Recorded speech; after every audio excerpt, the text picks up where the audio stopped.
Hello everyone, we are breaking down the Queen's Justice preview, which is episode 3 in A Game of Thrones.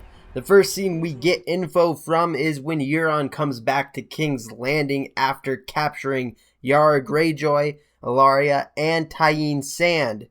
He gets greeted by a cheering crowd. To me, this says that Cersei's plan to discredit Daenerys is working. Cersei said in the last episode how Daenerys crucified a bunch of masters and Meereen and then fed some to her dragons.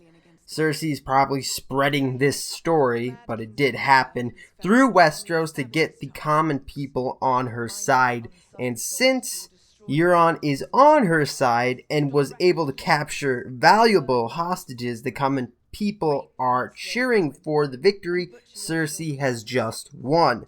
The next scene is Tyrion saying Cersei will be ready, and Varys says they know we're coming. This could be that Cersei knows they're going to try and capture Castle Rock, so they could be stationing more men there. We see Lannister soldiers and Unsullied fighting.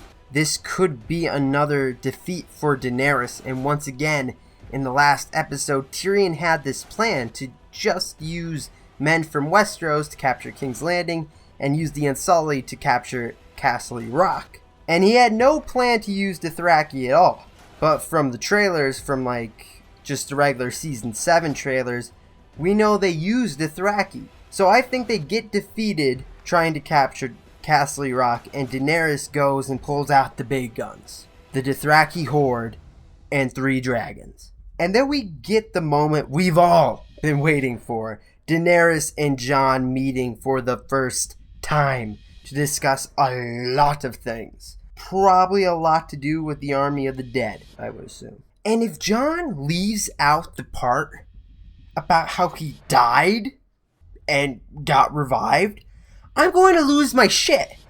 Because Melisandre didn't even mention it in the last episode. And to me, that's a pretty big thing, coming back to life. So he better at least hint at it. Just a hint that he came back to life. Just like a smart little clever comment or something. Some people might say, oh, he can't prove it. He has the scars and his heart doesn't beat. George R.R. Martin said in an interview that Jon is dead, but the fire makes him live or something like that. He's basically the opposite of a White. So what do you guys think is going to happen next week? Leave it down in the comments below. And if you want more Game of Thrones content, please subscribe. And as always, have an awesome day.